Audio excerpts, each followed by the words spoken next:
Hello and welcome to Big Nostalgia. I am Vicky. And I'm Phil. This is a podcast where we talk about games from our childhood. Specifically, been talking about games that we played on the Wii.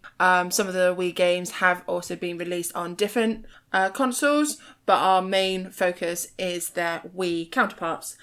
This week, we'll be looking at Mario and Sonic at the Winter Olympic Games, and I will be passing it over to Phil. Thank you very much for that introduction.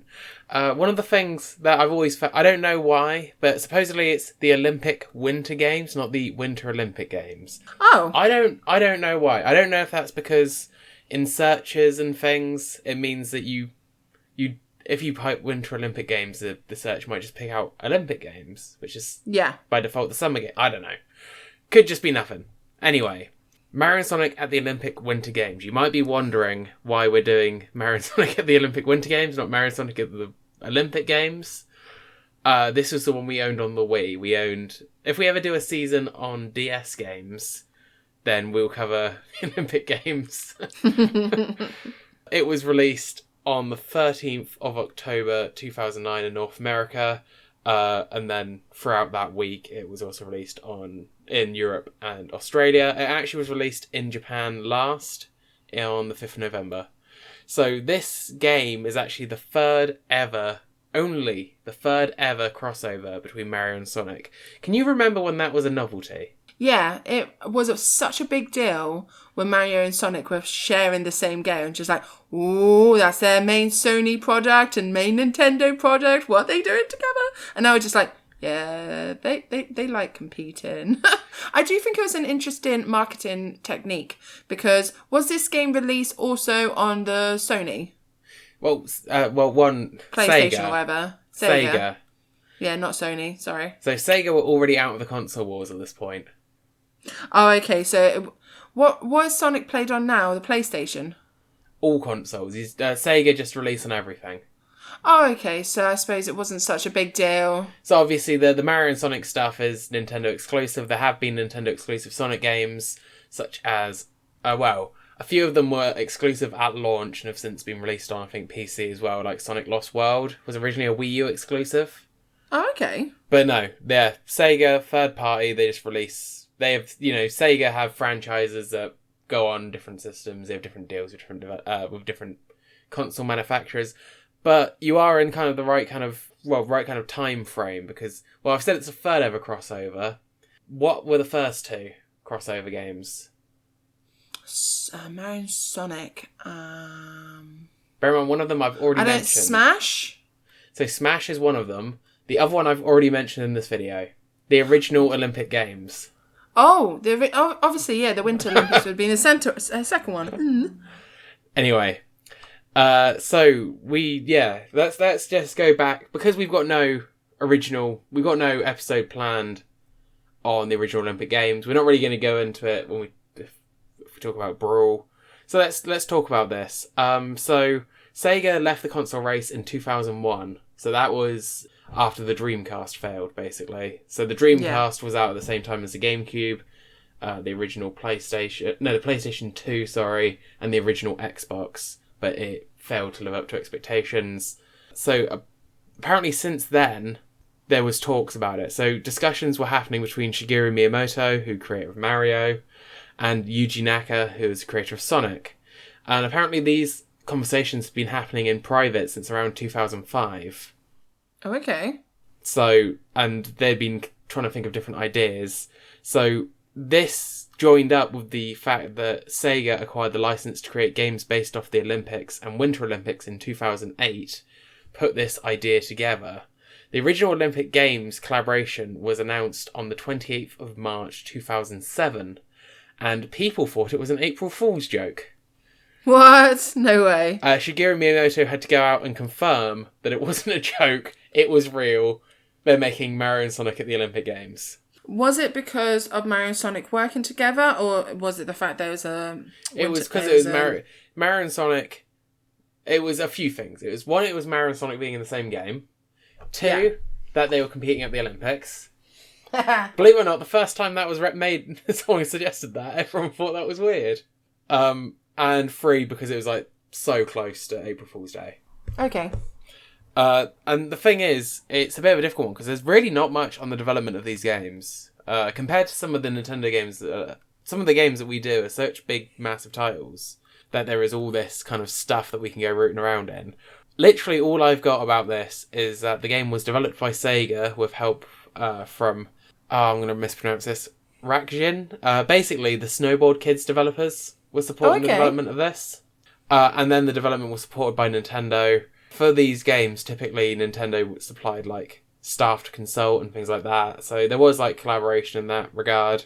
And even in its publishing, it was published by Sega in some regions and Nintendo in other regions. So it really was like a full collaboration. Miyamoto went along obviously to consult primarily, but there was other Nintendo staff that contributed. And that was it for development. The game was developed. It happened. Get used to it. Let's go on to the characters that we find in these games. Well, I think if Sega didn't have such a marketable character in Sonic, then of course after the Dreamcaster failure, it would have been completely out. So a bit like how Marvel really wanted Spider-Man, but Sony wouldn't let go of the rights. They always had a bit of an ace in the hole, even if they didn't have the console or even part of the console wars anymore. I think Sega really, like, it's easy to overlook, but they've got a lot of strong IP, actually. They've got a lot of strong franchises. Like, they're the ones who made Persona, which is a very strong franchise. Because obviously Persona was the first DLC character in Smash Ultimate, the Joker. Yeah. I'm not going to sit here and list Sega franchises all day. Echo the Dolphin. But basically, they did have more than just Sonic. Obviously, Sonic was the mascot, you know. In the console wars, it was always like Sonic was branded as like cooler character to like, especially those kids that had maybe grown up with the Super Nintendo and things and thought that like Mario has never really changed with the times, whereas, you know, Sonic has also never really changed with the times. He still sounds like he's from the 90s, but, you know. Well, in comparison, the Xbox and the PlayStation, they never really had any mascots, did they? They didn't have... Mario and Sonic, I feel, are equal level to these mascots that have just kind of survived the test of time when it comes to gaming. They're definitely the two most iconic, but PlayStation definitely had a go at mascots, you know. You've got Crash Bandicoot, you've got Spyro the Dragon. Yeah, some people would say Crash, wouldn't they? Or Spyro. Maybe it's because I'm not a PlayStation person. But the ironic thing is because those games weren't developed by Sony themselves, Crash was developed by Naughty Dog, who went on to make the Jak and Daxter games, and then most recently made the Uncharted games. But then they were eventually, I don't know when these acquisitions took place, but basically Crash Bandicoot and Spyro ended up being owned by Activision Blizzard as like a third-party thing, which is why when those Crash remakes were done, they were released on every system. And now, with Microsoft acquiring Activision Blizzard, Microsoft technically now own Crash Bandicoot and Spyro, where they were originally Sony mascots. So if Sony had really thought about it, they needed to make a mascot that was a Sony product, really. But I suppose like quite a few of their PlayStation only games these days, such as the Horizon franchise and that zombie one that was very popular, that's recently come out. Love the game, can't remember the title, but they've made things PlayStation exclusive, but it doesn't exactly have very marketable characters. And of course, Sonic and Mario were marketable characters from reasonably the very beginning. They've been working with this forever. If PlayStation and Xbox wanted to be part of it, they should have done it way, way back in the time when they first like joined the table, sort of thing. Yeah, well, and also PlayStation and Xbox were never going for the same demographics. Like, They always marketed themselves on being like the more grown-up console, you know. Grown-up consoles can have mascots. Until Dawn. No, not Until Dawn. Yeah, Until Dawn is a PlayStation exclusive. It's not bright and colourful, though, is it? No, it's not. It's not. Anyway. But the thing is, they could say that their mascot was something like Kratos, and, you know, Microsoft's for a long time has been Master Chief. Oh, yeah, maybe. I suppose if that's your sort of game, isn't it? Yeah, so it's just they've been catering for different audiences. This is going I mean, it doesn't matter. This is going off the rails a bit because I've not got. This is probably going to be one of the shorter episodes. So, well, you can look at the bottom of the video and see how long the episode is. Anyway, the characters. You were going to say about characters. The characters that are appearing in this game, Mario and Sonic at the Olympic Winter Games, just to refresh. You had 10 characters from both franchises. Some of them were new, so some of them hadn't been in the original Olympic Games game. I could do a guess which Mario and Sonic characters are in this game, but I feel like they're the obvious ones. Yeah, I feel like I could get this. So, Mario, Peach, Donkey Kong, Yoshi, Luigi, Bowser, Daisy, Toad. No Toad. Well, Toad's a referee. Oh, yeah, so no Toad. Waluigi. Who am I missing? I'm missing like 2. You are. I can only see one that you're... I don't think you said Wario. I thought I said Wario first off. You said Mario first off. Oh, so Wario. I thought I said Wario, but so Wario, and then what's your last one? Bowser. I said Junior. Bowser. Oh, Junior. Bowser Junior. That's the still the best. The best way to say his name. Yeah, from Smash 4. And then Sonic, I think I'd do less well at. Yeah, I mean you can take a crack if you want. Oh, definitely. Sonic. Yeah. Tails. Mm-hmm. Knuckles. Dr. Eggman. Yeah. Shadow, the dark Sonic. Then you got the robotic Sonic. Metal Sonic. Metal Sonic. Then you've got the purpley pink girl Sonic. Amy Rose. Amy Rose. Then you've got the slutty, evil bat. Not a playable character. Ah. She does show up for some of the... turns up during events. Does not turn up in the game as a playable character. There's a crocodile character. Vector. Yeah. Oh, goodness me. I've down for 2 again. You've done very well, actually. I was expecting... We don't play Sonic games, so this isn't a diss. I'm actually genuinely impressed. I don't think you're going to get the last 2. Tell me. So you've got Silver the Hedgehog. The white Sonic. Yeah. And Blaze, which is the other Lady Sonic. Oh, yeah, there is 2 Sonic. I got a Lady Sonic. I just got the wrong Lady Sonic. Also, very funny. You sound like a parent describing their child's hobby. You got the boy Sonic, the girl Sonic, yellow Sonic, red Sonic, the slutty Sonic, robot Sonic, evil dark Sonic, slutty Sonic, crocodile Sonic. This game also... Oh, and not to be left out, but you could also play as your Miis.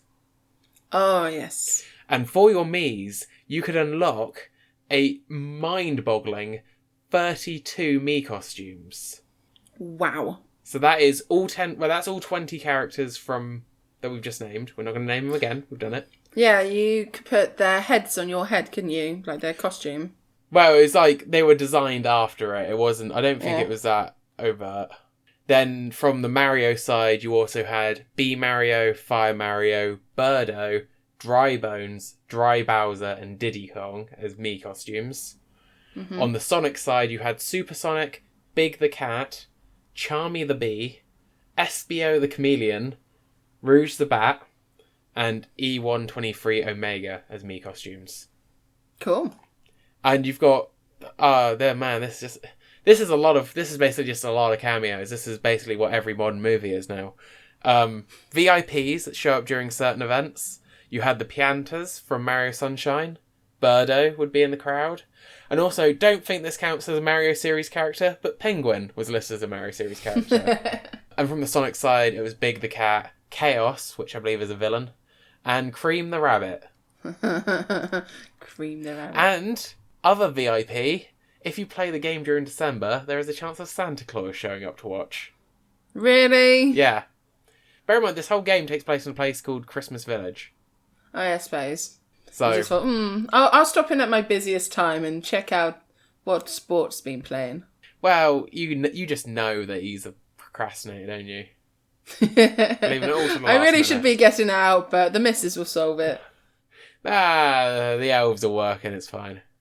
Go, Mario. Woo. I'm not going to go through all of this list. Audience members are just various enemies and like allies from throughout the series. Yeah. From both series. Referees, like you said earlier, there's Toad.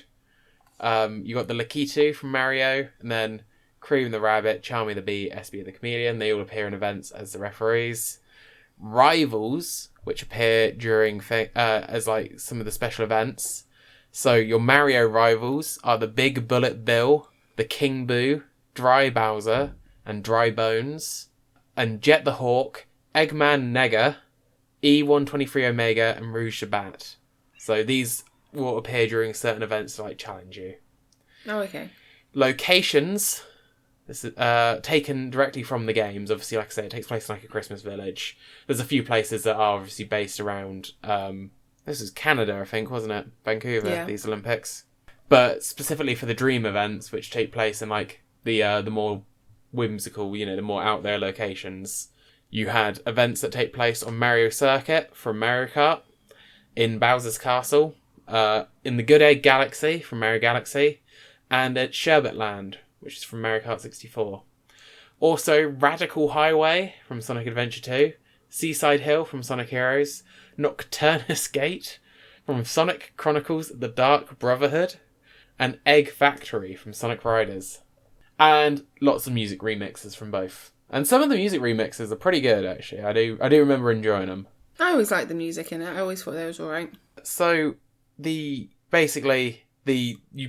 choose your character, and it's the festival mode is the game's adventure mode, where you go through the events, you encounter your rivals, and you kind of go through it. It's not got like a full story like future games would have, especially the most recent one on Switch has like a full proper time travel story trapped in a machine. I can't remember. But the Olympic events you could compete in, you had Alpine skiing, which was downhill or slalom, ski jumping, which was either individual or team, freestyle skiing, which was either moguls or ski cross, the snowboard halfpipe, the snowboard cross, which was racing, speed skating, which was 500, 1,000 metres and relay, figure skating. I was going to mention that one. That was my favourite one. I always enjoyed doing that. And it's so funny seeing Bowser trying to get into these positions and jump and look elegant. And you're just like, it's like watching a hippo do ballet. It's like brilliant. Hippo do ballet? Is that what, Fantasia? No, yeah. Yeah. Skeleton, bobsleigh, ice hockey. That was fun. We used to play a ton of ice hockey, I remember. We did. That was a good one. That one, I feel, though, was just more brute force than actual skill. You just basically beat up the players until they died, and then... Oh, yeah, no, that was button mashing. Yeah. Wasn't there a Snowball game one as well? We're coming to that. So the last one of the Olympic events, in quotes, was curling as well. Stone across the ice. Yeah. No, I like that one as well. That was a good one. To be fair, I can't think of any of them that I didn't try. There's just ones I preferred the mechanics a bit more. It just flowed a bit more easily, or it's what I was looking for in a game a bit more. Yeah, and I think some of them were better for like group games. Like bobsleigh was fun, ice hockey was fun, curling was fun, figure skating, like you say, is fun. Some of them were just very standard.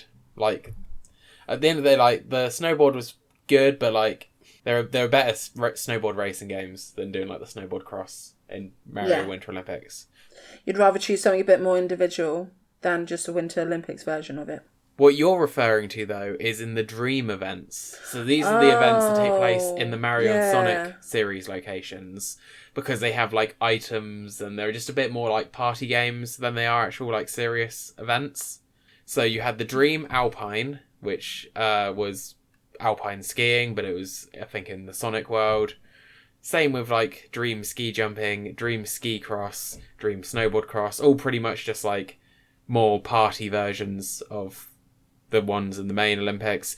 I don't remember Dream figure skating, but I believe that took place in Bowser's Castle. What it was a show.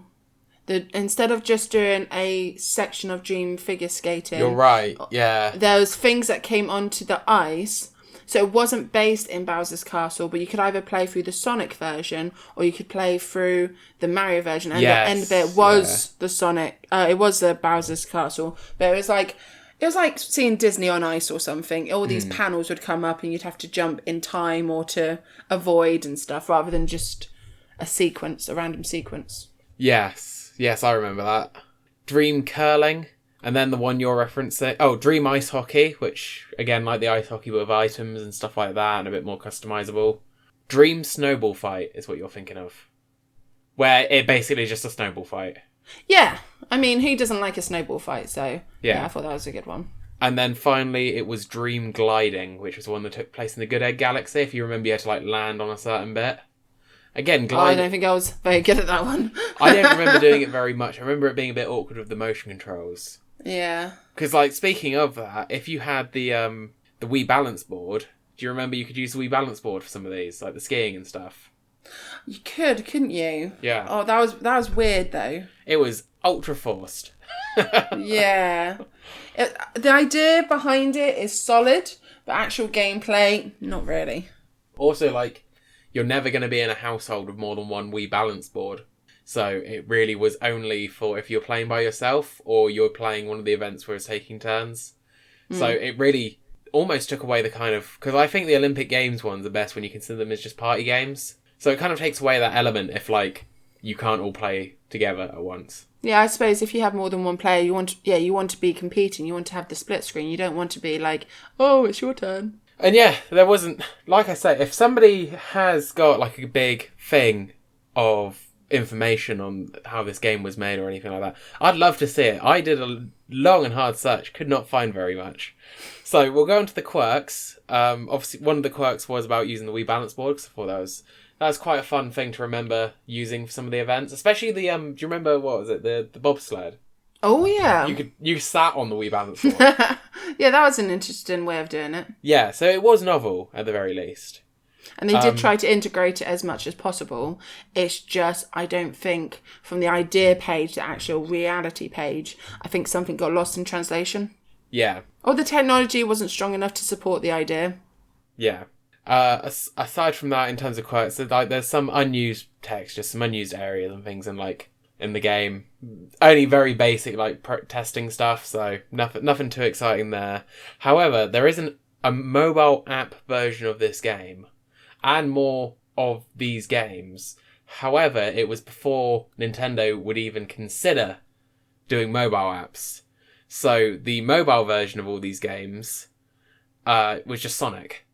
So it was quite funny because the name was just Sonic at the Olympic Winter Games. And just when you know the full title, that just seems... And also, as a title by itself, it's just very strange.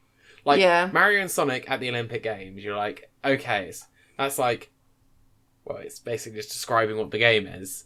But you wouldn't just say... I'm not sure if it was just Sonic from the outset, you'd be like, Sonic at the Olympic Games. Or would you say Sonic's Olympic Games? I don't know. It was just very funny. It doesn't flow as well, does it? And also, if you're searching, say on your mobile app or whatever, you would be searching, go, oh, Mario and Sonic at the Winter Olympic Games, they have a mobile app. That's what I'll search for. I'll search Mario and Sonic. You won't just search Sonic, will you? So it's not very translatable across. What I have to imagine is it probably was a Nintendo decision, probably, because they just didn't do mobile games until a few years ago. And even now, they're very specific about what they'll do in their mobile games. Basically, I think they see mobile as their strategy just to get people to buy the console version. So they're very, they got Mario Kart Tour and stuff. But I don't particularly think that's a bad idea. I think ignoring mobile apps is silly just because so many people have mobile apps and because mobiles are such a big deal in our society generally. Yeah. It's a great way of getting your game out. Definitely if you're trying to hit the market of people who aren't that console based, if you're trying to open up your demographic, like we know Nintendo is always trying to push that anyone can play our games, even your grandma. Yeah, exactly. Grandma with the mobile phone downloading apps, obviously.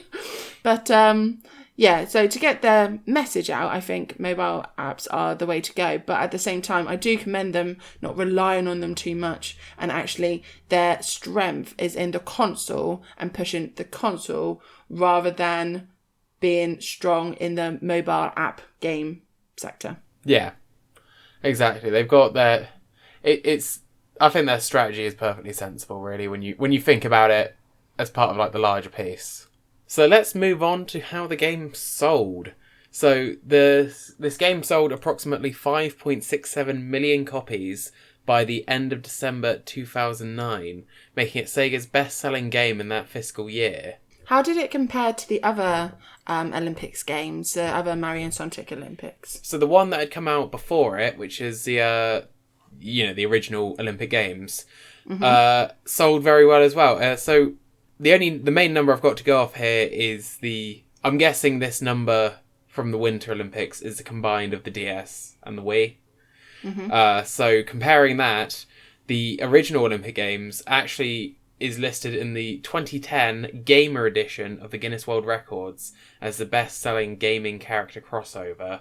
Really? With a total of 11.31 million copies sold. So that's 7.09 on Wii, 4.22 million on DS.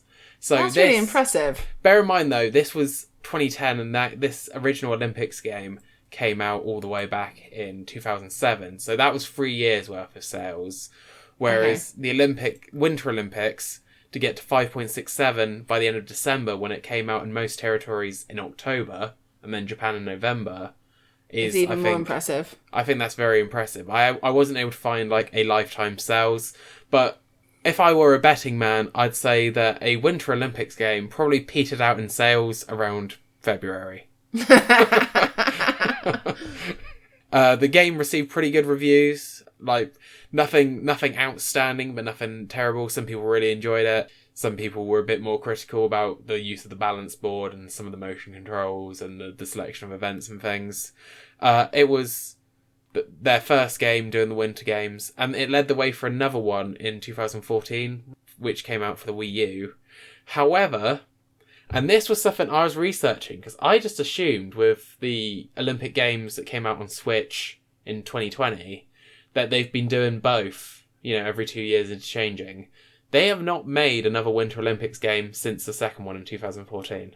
Really? So there would have been one in 2018 if they had, which would have been the first one on the Switch, I think. And there would be one now, because the Winter Olympics, as of time of recording, have just finished.